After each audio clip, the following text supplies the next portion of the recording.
बात कर रहे थे भारत में होने वाले मुस्लिम आक्रमण।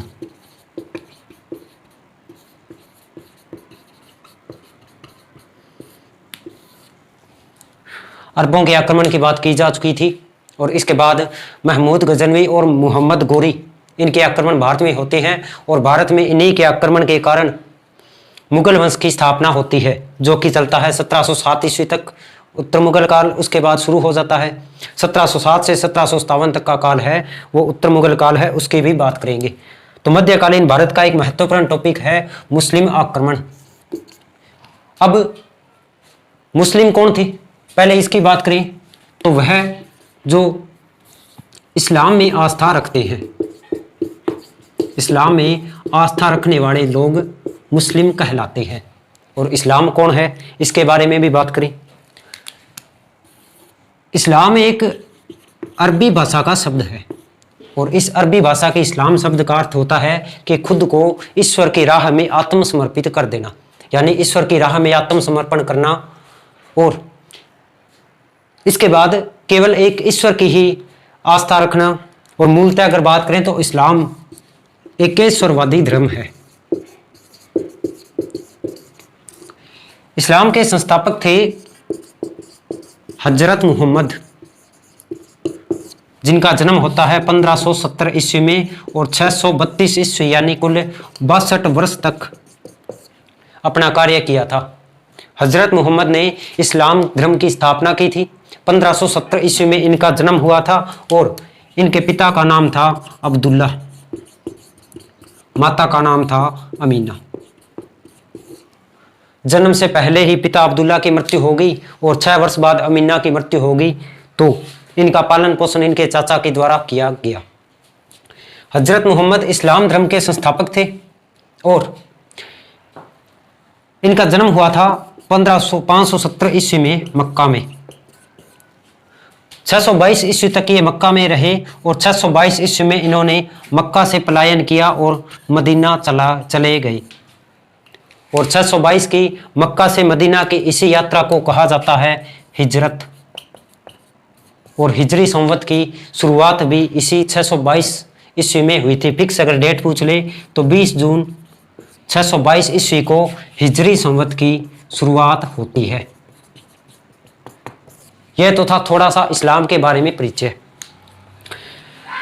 1570 से लेकर 632 ईस्वी तक हजरत मोहम्मद साहब रहे। 632 में इनकी मृत्यु हो गई, यानी इनका वफात हो गया। और जब इनका वफात हो गया तो इस्लाम धर्म की समस्त बागडोर, समस्त राजनीतिक और सामाजिक कार्य चले गए खलीफाओं के हाथ में। और सबसे पहले खलीफा बने अबू बकर। 632 से 634 ईस्वी तक अबू बकर ने खलीफा पद संभाला था, 632 से 634 ईस्वी तक। और ये इस्लाम के प्रथम खलीफा थे। इसके बाद अगले खलीफा बने उमर।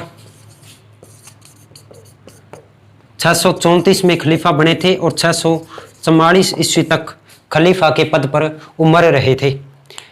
इसके बाद उस्मान तीसरे खलीफा बने 644 से 656 तक। और इसके बाद चौथे खलीफा बने अली, और ये 656 से लेके और 662 ईस्वी तक चौथे खलीफा के रूप में, 656 से 661 ईस्वी तक चौथे खलीफा के रूप में रहे थे। तो ये था इस्लाम का प्रारंभिक परिचय, जिसमें हजरत मोहम्मद साहब ने 570 ईस्वी में इस्लाम धर्म की स्थापना की थी। इनकी मृत्यु के बाद 4 खलीफा अबू बकर, उमर, उस्मान और अली, इसी क्रम में 4 खलीफा थे। 661 ईस्वी में अली की मृत्यु के साथ ही इस्लाम में वंश परंपरा की शुरुआत होती है। अनेक वंशों का, राजवंशों का शासन शुरू होता है। और सबसे पहले राजवंशों की बात करें तो एक राजवंश था उमैयद, जिसकी स्थापना मुआविया नामक एक व्यक्ति के द्वारा की जाती है। 661 ईस्वी से 750 ईस्वी तक इसी उमैयद वंश का शासन रहता है। और इसके बाद अगले खलीफा बनते हैं या अगले शासक बनते हैं अब्बासी, जो कि 9वीं शताब्दी तक इस्लाम के राजवंशों के रूप में महत्वपूर्ण राजवंश था। तो हजरत मोहम्मद के बाद 4 खलीफा और 4 खलीफाओं के बाद उमैयद राजवंश और उमैयद के बाद अब्बासी वंश की स्थापना होती है और इसके बाद 9वीं शताब्दी के बाद इस्लाम में अनेक राजवंशों का उदय होता है। जो इस्लामिक साम्राज्य था उसका विभाजन हो जाता है और अनेक राजवंशों के द्वारा यहाँ पर शासन किया जाता है, क्योंकि इस समय तक इस्लाम धर्म एशिया है, अफ्रीका है, इन महाद्वीपों तक फैल चुका था और इतने बड़े साम्राज्य को संभालने के लिए अनेक शासकों ने अपना योगदान दिया था। अब्बासी खलीफाओं के बाद साम्राज्य का विघटन शुरू हुआ और इसके बाद अनेक राजवंशों का उद्भव होता है। इसी समय अगर 9वीं शताब्दी की बात करें तो एक क्षेत्र था ट्रांस ओक्सियाना, एक क्षेत्र था खुरासान और एक क्षेत्र था ईरान। और इन तीनों की सम्मिलित बात करें तो यहाँ पर एक राजवंश का शासन था जिसे कहा जाता था सामान्य साम्राज्य या सामान्य राजवंश। इन क्षेत्रों पर इसी सामान्य राजवंश का शासन था और इन्हीं सामान्य साम्राज्य का जब पतन होना स्टार्ट हो गया तो एक व्यक्ति था जो इस सामान्य साम्राज्य के अंतर्गत खुरासान का सेनापति था, जिसका नाम था अल्पतगीन। और इसी अल्पतगीन ने सामान्य साम्राज्य के जो पतन हो गया, सामान्य साम्राज्य के पतन के बाद अल्पतगीन ने एक गजनी में वंश की स्थापना की जिसे कहा जाता है गजनी वंश। और इस गजनी वंश का संस्थापक यही अल्पतगीन था। यह भी एक मूलतः तुर्क गुलाम था। इस अल्पतगीन के द्वारा मध्य एशिया में साम्राज्य की स्थापना की जाती है और इसी मध्य एशिया के साम्राज्य की राजधानी इसी गजनी को बनाया जाता है और यहीं से होती है गजनी वंश की शुरुआत। अब अगर कभी एग्जाम में पूछ ले कि गजनी वंश की स्थापना किसने की थी तो अल्पतगीन नामक एक दास के द्वारा गजनी वंश की स्थापना की जाती है। अब अल्पतगीन की अगर बात करें तो इसके पास लगभग 1700 गुलाम थे और इन्हीं 1700 गुलामों में से एक व्यक्ति था जिसका नाम था सुबुक्तगीन। और अल्पतगीन की मृत्यु के बाद सुबुक्तगीन इस गजनी वंश का या इस गजनी का स्वतंत्र शासक बन गया। तो अपनी बात करेंगे सुबुक्तगीन की।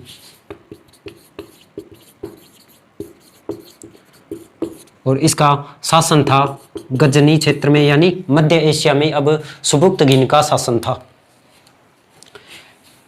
अब इस सुबुक्तगीन, ये जो अब तक की बात बताई है ये सारी इसकी पृष्ठभूमि थी। अभी तक भारत में मुस्लिम आक्रमण नहीं हुए हैं। सुबुक्तगीन जब गजनी का शासक था, इस समय अगर अपने भारत की बात करें तो भारत का जो पंजाब क्षेत्र है, क्योंकि जितने भी बाहरी आक्रमण होंगे वो सारे उत्तरी पश्चिमी सीमा के द्वारा होंगे और इस पंजाब क्षेत्र में इस समय शासन था हिंदू शाही राजवंश का। हिंदू शाही राजवंश का शासन था और इस समय शासक था जयपाल। जब सुबुक्तगीन इस गजनी का शासक बना तो इस जयपाल को यह आभास हो चुका था कि अब सुबुक्तगीन भारत की ओर आक्रमण करेगा, अपना साम्राज्य विस्तार करेगा और इसीलिए बाद में युद्ध हो इससे पहले ही युद्ध कर लिया जाए। और इसी जयपाल ने इस गजनी में सुबुक्तगीन पर आक्रमण कर दिया। लेकिन यहाँ पर भारी वर्षा हुई, हिमपात हुआ, जिस वजह से इस जयपाल की यहाँ पर सुबुक्तगीन के द्वारा हार हो जाती है और यहाँ पर एक संधि कर ली जाती है। और इस संधि के बाद जयपाल वापिस अपने पंजाब क्षेत्र में आ जाता है। लेकिन यहाँ पंजाब पहुँचने के बाद इसने इस संधि की शर्तों को तोड़ दिया और जब तोड़ दिया तो जाहिर सी बात है कि सुबुक्तगीन अब भारत पर आक्रमण करेगा। इसीलिए सुबुक्तगीन ने वापिस आक्रमण किया 986 ईस्वी में। और वापिस जब आक्रमण किया तो इसमें जाहिर सी बात है कि जयपाल की हार हो गई। और यहाँ पर भारत पर होने वाले तुर्की आक्रमण की बात करें तो ये 986 में पहला आक्रमण था, सुबुक्तगीन के द्वारा किया गया, पंजाब राज्य पर किया गया और इस समय यहाँ का शासक था जयपाल जो कि हिंदू शाही राजवंश से संबंधित था। अब कुछ समय बाद 997 ईस्वी में इस सुबुक्तगीन की मृत्यु हो गई और जब मृत्यु हो गई तो इसके बाद गजनी का शासक बनता है इसका बेटा जिसका नाम था महमूद। और गजनी से यह संबंधित था इसीलिए इसके नाम के आगे नाम पड़ गया महमूद गजनी या महमूद गजनवी। 997 में सुबुक्तगीन की मृत्यु के बाद गजनी का शासक महमूद गजनवी बन गया और अब महमूद गजनवी ही भारत पर आक्रमण करेगा। भारत पर अब तक 986 ईस्वी में आक्रमण हो चुका है, सुबुक्तगीन के द्वारा आक्रमण किया गया। इसके बाद अपने बात करते हैं महमूद गजनवी की।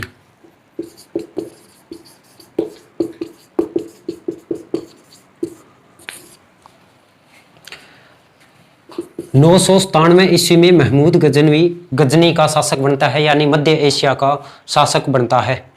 और जब शासक बना, इस समय बगदाद के खलीफा थे कादिर। बगदाद के खलीफा यानी मुस्लिम जगत के सर्वश्रेष्ठ धर्मगुरु, सबसे ऊंचे पद पर जो व्यक्ति होता है उसे खलीफा। और ये बगदाद के कादरीस के खलीफा थे। बगदाद के महमूद गजनवी इनके पास गया और इस समय खलीफा कादिर के द्वारा इन्हें दो उपाधि दी जाती है। पहली इसकी उपाधि थी यामीन उद दौला।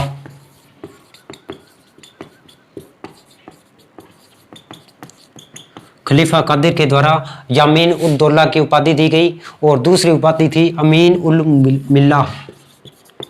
अमीन उल मिल्ला है।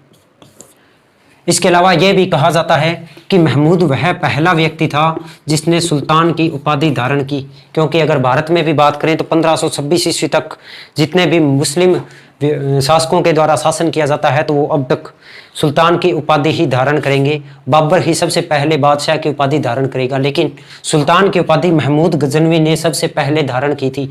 बगदाद के खलीफा से दो उपाधियां प्राप्त हुई थी, यामीन उद दौला और अमीन उल मिल्ला है। और जब ये उपाधियां प्राप्त हुई तो महमूद गजनवी ने यहाँ पर दो वादे भी किए खलीफा के साथ। पहला वादा यह था कि वो प्रति वर्ष में एक बार कम से कम भारत पर आक्रमण करेगा। जाहिर सी बात है, जब भारत पर आक्रमण करेगा तो यहाँ पर धर्म प्रचार भी करेगा और यहाँ पर लूटपाट भी करेगा। इसीलिए भारत पर धर्म प्रचार करने के लिए प्रतिवर्ष भारत पर आक्रमण करेगा। इसके अलावा महमूद गजनवी मध्य एशिया में अपने साम्राज्य का विस्तार करना चाहता था और इसी कारण साम्राज्य विस्तार के लिए जो धन की आवश्यकता होती थी, ये धन प्राप्त करने के लिए भी भारत पर आक्रमण करेगा। और यहीं से कहानी शुरुआत होती है भारत पर तुर्कों के आक्रमण की। महमूद गजनवी 997 में शासक बनने के बाद बगदाद के खलीफा से दो उपाधियां प्राप्त करता है और इन उपाधियों के बदले वो कहता है कि मैं प्रतिवर्ष भारत पर आक्रमण करूंगा तो धर्म प्रचार भी करूंगा और वहां से धन प्राप्त भी करूंगा। और इसके बाद महमूद गजनवी के भारत पर आक्रमण शुरू हो जाते हैं। एक विद्वान हुए हैं हेनरी एलियट,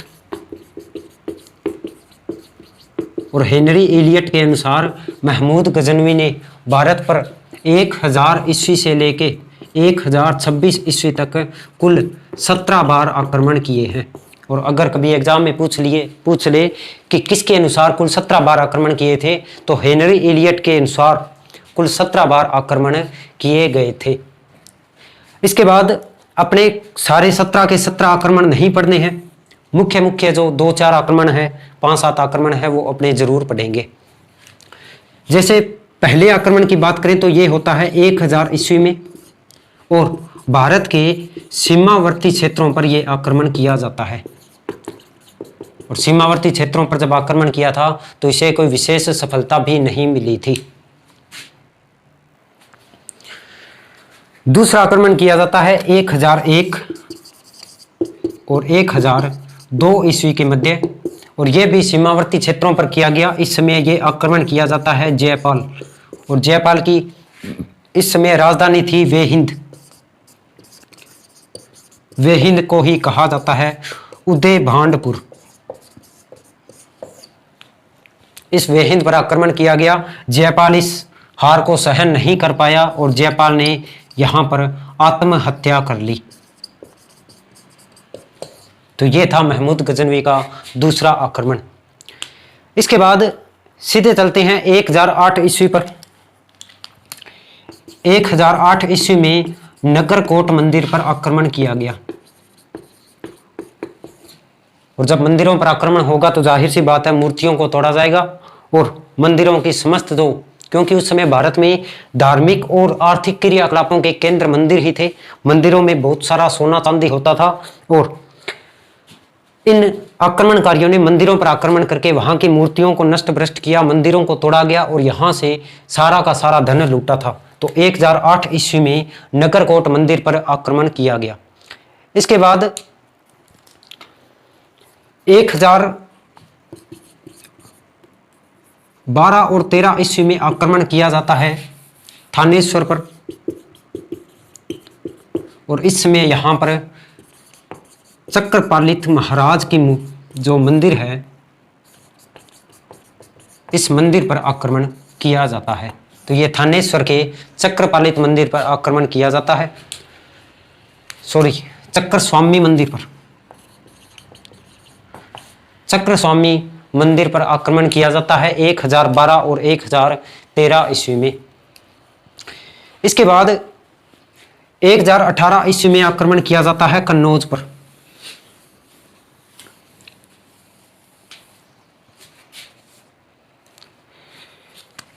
1018 ईस्वी में आक्रमण किया गया कन्नौज पर। कन्नौज का इस समय शासक था राज्यपाल, और राज्यपाल ने बिना युद्ध लड़े ही आत्मसमर्पण कर दिया। और जब आत्मसमर्पण कर दिया तो अन्य जो आसपास के पड़ोसी राज्य थे वो सारे के सारे राजा इकट्ठे हुए, और इनमें से एक व्यक्ति था चंदेल का विद्याधर। एक राजा था चंदेल का विद्याधर, और इसी के कहने पर इस राज्यपाल की हत्या कर दी जाती है, क्योंकि इसने बिना लड़े आत्मसमर्पण कर दिया था महमूद गजनवी के ऊपर। और इसीलिए 1022 ईस्वी में चंदेल शासक विद्याधर पर भी महमूद गजनवी आक्रमण करता है। यह बुंदेलखंड का शासक था विद्याधर, और इसकी राजधानी थी कालिंजर, जो कि 1022 ईस्वी में किया जाता है। इसके बाद 1025 ईस्वी में जो महमूद गजनवी का 16वां आक्रमण था, और मोस्ट इंपॉर्टेंट है, यह किया जाता है गुजरात के सोमनाथ मंदिर पर। और इस सोमनाथ मंदिर की मूर्तियों को तोड़ा जाता है, मंदिर को तोड़ा जाता है, और बहुत सारा धन भी लेके जाता है। इस समय गुजरात का शासक था भीमदेव प्रथम गुजरात का शासक था। सोमनाथ मंदिर पर 16वां आक्रमण महमूद गजनवी के द्वारा किया जाता है। सोमनाथ मंदिर के बारे में कहा जाता है कि यहाँ की जो मूर्ति थी वो जीरो ग्रेविटी में मतलब अपने सतह से ऊपर लटकती रहती थी, यहाँ पर जीरो ग्रेविटी थी। तो सोमनाथ मंदिर पर 16वां आक्रमण किया जाता है, और इसके बाद 17वां और अंतिम आक्रमण किया जाता है 1027 ईस्वी में। यह आक्रमण होता है सिंध और मुल्तान में, और यहाँ पर आक्रमण किया जाता है जाटों व खोखरों के विरुद्ध। और जाटों व खोखरों के विरुद्ध सिंध में आक्रमण किया जाता है 1027 ईस्वी में। 17वां आक्रमण था, और यह महमूद गजनवी का अंतिम आक्रमण था। इसके बाद महमूद गजनवी की गजनी में मृत्यु हो जाती है, और मृत्यु होने के बाद लगभग 1178 ईस्वी तक भारत में किसी भी मुस्लिम का शासन नहीं रहता है। इसके बाद आगमन होता है मोहम्मद गोरी का। अब इन आक्रमणों के अलावा कुछ एक अन्य महत्वपूर्ण जानकारियां भी महमूद गजनवी के आक्रमण से संबंधित है। जैसे महमूद गजनवी की सेना में 2 हिंदू भी थे, जिनका नाम था सेवंत राय व तिलक, जो कि महमूद गजनवी की सेना में उच्च पदों पर आसीन थे। एक व्यक्ति था सेवंत और एक व्यक्ति था तिलक राज। तो ये 2 व्यक्ति महमूद गजनवी की सेना में रहते थे, उच्च पदों पर थे। इसके अलावा महमूद गजनवी के साथ एक विद्वान भी आया था, जिसका नाम था अल-बरूनी। अल-बरूनी महमूद गजनवी के साथ भारत आया था। इसने एक किताब लिखी थी जिसका नाम है किताबुल हिंद। किताबुल हिंद के लेखक अल-बरूनी महमूद गजनवी के साथ ही भारत आया था। और इसके अलावा एक अन्य विद्वान भी आया था जिसका नाम था बेहाकी। तो बेहाकी और अल-बरूनी महमूद गजनवी के साथ भारत में आने वाले दो प्रमुख विद्वान थे। तो ये था महमूद गजनवी का भारत पर आक्रमण। इसके बाद अपने बात करेंगे मोहम्मद गौरी के द्वारा भारत पर किए जाने वाला आक्रमण। इसके बाद शुरू होती है दिल्ली सल्तनत, और दिल्ली सल्तनत से अब कंटिन्यू क्लासेज आपको मिलती रहेगी। धन्यवाद।